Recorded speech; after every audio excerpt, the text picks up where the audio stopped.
যে সমস্ত গাছগুলিকে একটা সময় প্রচুর পরিমাণে দেখতে পেতাম, আজ সেই সমস্ত গাছগুলি দেখা যায় যে ইনডোর প্ল্যান্ট হিসেবে প্রচুর ডিমান্ড হয়ে গেছে। তেমনই একটা গাছ নিয়ে আজকে কথা বলবো, সেটা হচ্ছে অ্যালকোসিয়ার এলিফ্যান্টিয়ার, যেটার নাম বাংলা ভাষায় আমরা যেটাকে বলতাম মানকচুর গাছ। যে গাছের পাতা দিয়ে আমরা ছোটবেলায় খেলতাম, যখন বৃষ্টি আসতো সেই সমস্ত গাছের পাতাগুলোকে কেটে মাথার উপর নিয়ে সেই বৃষ্টির মধ্যে দৌড়ে বেড়াতাম। এবং খুব মজাদার একটা বিষয় ছিল, ছোটবেলায় ঘর বানাতাম, সেই সমস্ত কচুর পাতাগুলো দিয়ে ঘরের উপরে ছাউনি ব্যবহার করতাম। আজকের ডেটে এসে সেই গাছটারই প্রচুর উপকারিতা এবং তার যে ডিমান্ড এবং দিনের পর দিন বেশি বেড়ে যাচ্ছে, বিদেশে এক্সপোর্ট হচ্ছে। অথচ আর একটা জিনিসও দেখার, যে দিনের পর দিন আমাদের শহরাঞ্চল হোক বা গ্রাম অঞ্চল হোক, সেই সমস্ত গাছগুলিও দিনের পর দিন কমে যাচ্ছে।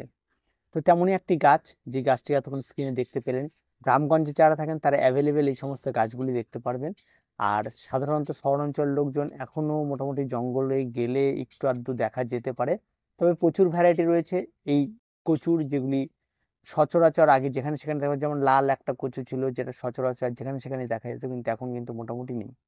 আর এই গাছটা ফ্লিপকার্টে কিনতে গেলে অন্তত 150 থেকে 200, জায়গা বিশেষে দাম কোথাও 500 টাকা পর্যন্ত দাম রয়ে গেছে। তো এই যে গাছের ডিমান্ড দিনের পর দিন বেড়ে যাচ্ছে, তার মানে এই সমস্ত গাছগুলি আস্তে আস্তে আস্তে আস্তে করে আমাদের থেকে দূরে সরে যাচ্ছে। আপনি যদি এই সমস্ত গাছগুলিকে আপনার ছাদ বাগানে রাখতে চান, তাহলে অনায়াসে রাখতে পারেন। এটাকে আমরা বলতাম সেই সময়কার মানকচু, কারণ এর নিচের যে গোড়ার যে অংশটি রয়েছে সেটাকে খাওয়া যায় এবং সেটাকে সিদ্ধ করে হোক বা তরকারিতে হোক, যে কোনো হিসেবে ব্যবহার করা হতো, এখনো করা হয়, বাজারঘাটে এখনো বিক্রি হয়। কিন্তু এই গাছটির উপকারিতা সম্পর্কে জানলে সত্যি মাথা টাথা খারাপ হয়ে যায়, এবং তারপরে এই গাছের ডিমান্ড দিনের পর দিন বেড়েই চলেছে। গাছটি মূলত একটা কচুর ভ্যারাইটি হয়। এটাকে এলিফ্যান্টিয়ার এই কারণে বলা হয়, তার যে পাতার সাইজটা অনেকটা হাতির কানের সঙ্গে তুলনা করা হয়। ঠিক সেই কারণে অনেক বিগ সাইজের পাতা হয়। আপনি এক হাত দিয়ে হয়তো উঁচু করলেও আপনি দেখতে পাবেন যে কত বড় পাতা। ঠিক আছে, এই গাছগুলি যত দিন যাবে আপনার ছাদ বাগানে থেকে যাবে। তবে টবের মধ্যে এই গাছ বিগ সাইজ পাতা হবে না। তবুও যেটা হবে, আপনার ছাদ বাগানে অন্যান্য যত গাছ থাক তার চেয়ে বড় পাতা হবে। টবের সাইজ আপনি যত বড় করবেন, এর পাতার সাইজ ততবার বড় হতে থাকবে। গাছটি মোটামুটিভাবে একটা লং টার্মে অন্তত অনেক বছর বেঁচে থাকবে, মানে চট করেই নষ্ট হবে না। আর জল, তারপরে সূর্যালোক, এই সমস্ত বিষয়গুলি তো থাকেই। যেমন এটা একদম লো সানলাইটেরই গাছ। এই গাছটি মূলত ছায়াচ্ছন্ন জায়গাতে সবচেয়ে ভালো হয়, যেখানে সরাসরি ডাইরেক্ট সূর্যালোক লাগে অতটা ভালো হয় না। তো সেই দিক থেকে বিচার বিবেচনা করলে কিন্তু এই এলিফ্যান্ট ইয়ার কিন্তু একটা খুব ভালো ইনডোরে জায়গা করে নিয়েছে।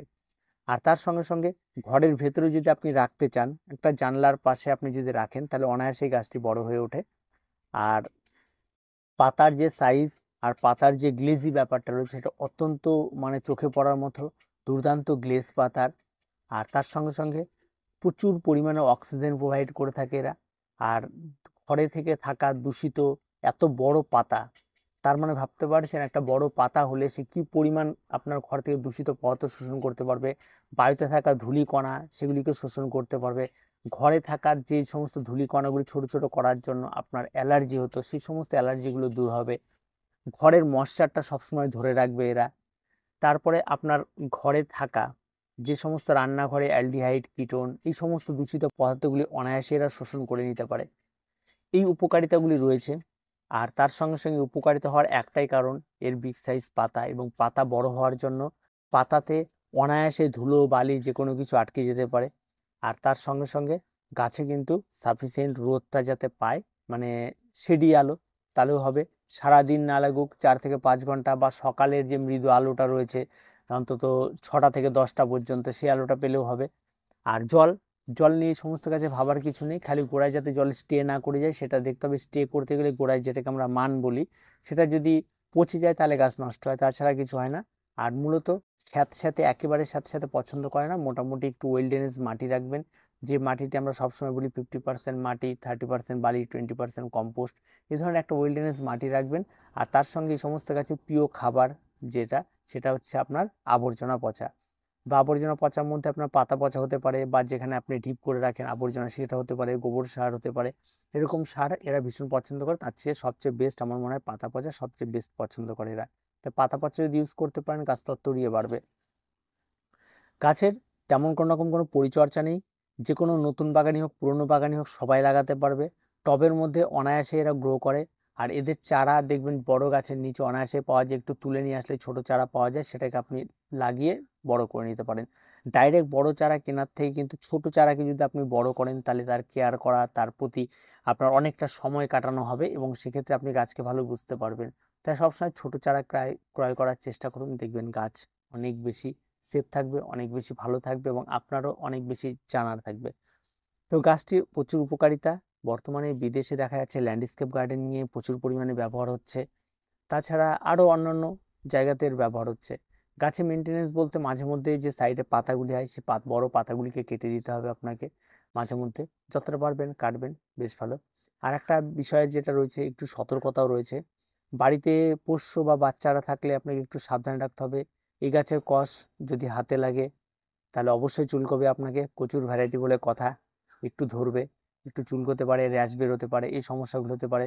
বাড়ির পোষ্য থাকলে তারা সচরাচর এই সমস্ত কোনো কিছু তারা খুব ভালো বোঝে কোন গাছ খেতে হবে কোন গাছ খেতে হবে না, তারা এটা মুখেও দেবে না, তারা তার ধারে পাশে বেসবে না, তবুও চেষ্টা রাখতে হবে যে কোনো রকম জীব বা কোনো কিছু যেন না ছাড়ে, তাহলে সেক্ষেত্রে তার ক্ষেত্রে এই সমস্যাটি হতে পারে অ্যালার্জির। আর তাছাড়া এই গাছ অনায়াসেই যে কোনো জায়গাতে গ্রো করা যায়। আর গাছ একটা আপনার ঘরের মধ্যে রাখলে ঘরের সৌন্দর্যটা একটা নেক্সট লেভেলে নিয়ে যাবে, বাগানে রাখলে বাগানের সৌন্দর্যটা একটা নেক্সট লেভেলে নিয়ে যাবে, এটা অনেকটাই বেশি সুন্দর। যেমন একটা সময় স্নেক প্ল্যান্ট দিয়ে বাড়ির সীমানার বেড়া দেওয়া হতো, আজকে হঠাৎ করে তার ডিমান্ড প্রচুর হয়ে গেছে, এখন সেই সীমানার বেড়া দিয়ে তার স্নেক প্ল্যান্টকে দেখাও যাচ্ছে না, অনেকটাই হারিয়ে গেছে এই সমস্ত গাছগুলি। তো যাই হোক, কুটন্সকেও একটা সময় দেখতাম যে বাড়ির সামনে দিয়ে বেড়া দিতে ব্যবহার করতো, আজকের ডেটে এসে কুটন্সে প্রচুর আপডেট ভার্সন বেরিয়ে গেছে, প্রচুর ভ্যারাইটি দেখা যাচ্ছে। এরকম এটারও তাই, এটা কোনো আপডেট ভার্সন আসেনি, হয়তো পরবর্তীতে আমরা ভেরিকেটেড পাবো, পাতা হয়তো হোয়াইট কালারের মধ্যে গ্রিন রেডের মধ্যে এরকম এগুলি চলে আসবে, কারণ গাছ যখন এতটা ট্রেন্ডে চলে এসে এলিফ্যান্ট ইয়ার, কারণ পাতার সাইজেই সবাই পাগল হয়ে আছে। তো আর কিছু বলার নেই, যারা গাছটিকে দেখে থাকবেন আশেপাশে যদি কোথাও থাকে তারা অবশ্যই কমেন্টে জানাবেন যে তারা কোথায় দেখেছেন। এটা মূলত আপনাদের একটা ইনফরমেটিভ ভিডিও ছিল যে গাছটি খুব ট্রেন্ডে চলে এসছে এবং অনেকেই এই গাছটিকে নিয়ে ভাবনা চিন্তা শুরু করছে, তবে ছাদ বাগানে অনায়াসে আপনারা লাগাতে পারেন। তবে আমরা সচরাচর আমাদের এখানে আমাদের চোখে দেখা যে সমস্ত গাছগুলি সেগুলি ইনডোরে আনাটা আমাদের কেমন কেমন লাগে, কিন্তু গাছটা খুব ভালো। আবার বাইরের কান্ট্রির যে সমস্ত কচুগুলি রয়েছে সেগুলি আমাদের ছাদ বাগানে আনলে আমাদের ভীষণ মজা লাগে। তো ঠিক একই রকম এক্সচেঞ্জ, তো এটা হবেই, এই নিয়ে ভাবার কিছু নেই। তো এটা সামান্য একটু আপনাদের ইনফরমেশন দেওয়ার ছিল, কাজটি যদি কেউ করতে চান কেমন করে করতে পারবেন, নতুন বাগানিরা প্রত্যেকেই করতে পারবেন। তো আজকে এই পর্যন্ত, দেখা হচ্ছে পরবর্তী ভিডিওতে।